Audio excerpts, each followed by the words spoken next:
Dans la majorité des débats, on a tendance à vouloir, entre guillemets, imposer son avis, ou au moins donner tous les arguments possibles pour que l'autre adhère à notre avis. Mais moi, je trouve que les débats, ça sert pas à ça. Les débats, ça sert à s'ouvrir l'esprit sur d'autres sujets. Ça, oui, ok, peut-être t'es au courant, c'est bien, merci Alban, on est au courant. On n'est pas des neuneux qui forçons notre opinion, non. Ok. Mais, au-delà de ça, les débats, pour moi, je trouve que ça sert vraiment à oui, découvrir d'autres manières de penser auxquelles peut-être on peut adhérer, mais je trouve que ça sert juste à échanger son énergie. Tant que les débats, c'est fait dans le calme, c'est fait dans le respect des idées de l'autre, on s'en bat les couilles que l'autre, il a le même avec nous ou pas. En vrai. En vrai, on s'en bat les couilles. Forcément, si le gars, ou la fille, elle adhère à ton idée, ou bien même que t'arrives à lui faire changer d'idée, forcément, pour l'ego, pour notre ego, on est content. Ah, c'est bien. Il y a quelqu'un d'autre qui croit aux mêmes choses que nous, c'est bien. On va pas être renié de la tribu, on n'est pas abandonné tout seul, parce que le fait d'avoir les mêmes idées que les autres, ou que nos idées soient validées par les autres, ça revient à la préhistoire, parce que au final, il y a tout qui revient à la préhistoire. Mais parce que à l'époque, quand t'étais pas d'accord avec la majorité, ben t'étais exclu. Tu sens pas les couilles que c'est toi qui as raison ou pas. Si ça se trouve, c'est toi qui as raison, la majorité elle a tort, mais comme t'es pas avec le groupe, tu vas te faire exclure du groupe. Et c'est pour ça que parfois on a trop tendance à vouloir que les autres soient d'accord avec nous ou qui valident nos idées tout simplement. Pour moi, le but d'un débat, le débat, j'aime pas trop le mot, mais le but d'une discussion où vous exposez vos deux points de vue, euh, qu'ils soient opposés ou similaires ou un mélange des deux même, qui ait des choses en commun et des choses non communes, je trouve que c'est une très grande manière de s'enrichir. En soi, c'est même la meilleure manière de s'enrichir. Oui, tu fais tes expériences tout seul quand tu vis. Oui, tu t'enrichis ton cerveau grâce aux livres, aux pensées d'autres gens, grâce aux vidéos YouTube. Donc, à nouveau, les pensées d'autres gens. Mais tu reçois la balle, mais tu peux pas la renvoyer en retour. Tu peux pas renvoyer tes idées exactement.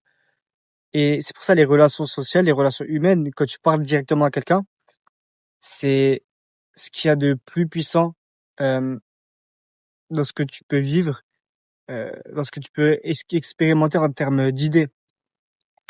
C'est pas forcément les moments où cash, tu vas trouver une meilleure idée. Non, ça c'est quand tu vas être tout seul, quand tu vas réfléchir. Mais les échanges humains, ce qui est plus puissant. Pourquoi c'est plus puissant qu'un livre, qu'une vidéo YouTube ou qu'un moment où tu marches seul, où t'es seul, où tu réfléchis.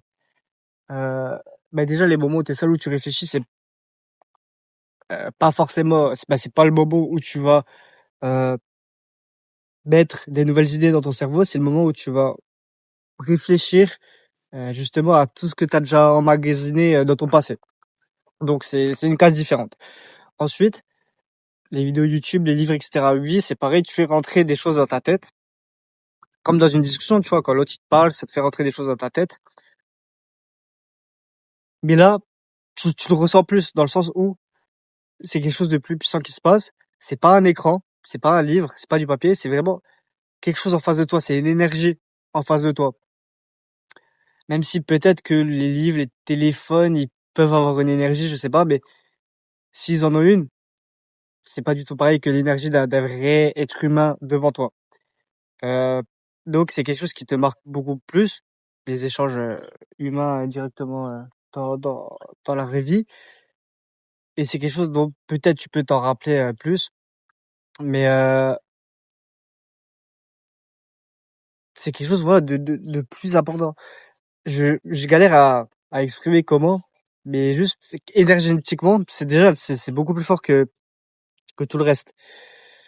Et donc pour moi, c'est la meilleure manière de s'enrichir, de découvrir des nouvelles pensées, parce que tu peux renvoyer la balle aussi. Le point là, comme je te l'ai dit, tu peux émettre ton avis, tu peux émettre ce que tu penses. Après, encore une fois, c'est vrai que encore une fois, je te l'ai pas dit encore, mais c'est compliqué quand t'es en débat, d'exprimer tout ce que tu dis, tout ce que tu penses. Ça dépend des gens, mais Moi, je vais être dans un débat avec une personne, mes arguments, ils vont s'adapter à la personne. Si je parle avec ma mère, je vais être peut-être beaucoup, beaucoup, beaucoup plus doux dans mes propos que si je parle avec un pote. Si je parle avec un pote proche, je vais être peut-être, je vais m'adapter en fonction de ce que lui il pense. Donc c'est vrai que dans les débats, selon les sujets, selon les personnes avec qui tu peux débattre, ça peut être dur de vraiment renvoyer la vraie balle. C'est-à-dire renvoyer ce que tu penses vraiment. Tu peux renvoyer une fausse balle ou une balle avec un masque qui, oui, qui dévoile un petit peu ce que tu penses, mais pas totalement. Tu restes un peu caché, t'embellis un peu ce que tu penses, tu changes un peu ça. C'est vrai, c'est vrai. Combien de fois on parle à des gens et on dit pas exactement ce que l'on pense. Tellement de fois. Par peur d'être critiqué, d'être jugé, d'être rejeté, tout simplement. Parce que là, comme je te l'ai déjà dit avant, à la préhistoire, tu te faisais rejeter. On n'a pas les mêmes idées que toi, tu te faisais rejeter, t'avais des idées peut-être trop extrêmes, tu te faisais rejeter. C'est pour ça qu'en vrai, on a peur. J'ai l'impression de vraiment dire ce qu'on pense dans la vraie vie. Après, peut-être ça dépend des gens, ça dépend des situations. Et c'est quelque chose sur laquelle, ouais, j'ai pris conscience et il faut travailler parce que on veut pas vivre dans le faux. Enfin, après, peut-être toi, je sais pas, mais moi, je veux vivre dans le vrai. Après, le vrai et le faux, c'est débattable. Qu'est-ce qui est vrai, qu'est-ce qui est faux, mais je vais vivre dans le fait de penser, de dire vraiment ce que je pense à tout le monde.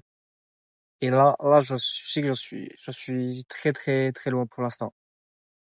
Et tant mieux, tant mieux. Ça me donne un truc en plus à faire. C'est bien. La vie, elle est remplie. Tu peux te donner plein d'objectifs. La vie, elle est belle. Vas-y, sinon, waouh, waouh. Je vais te laisser là-dessus. Et comme d'hab, kiffe ta vie et vois positif.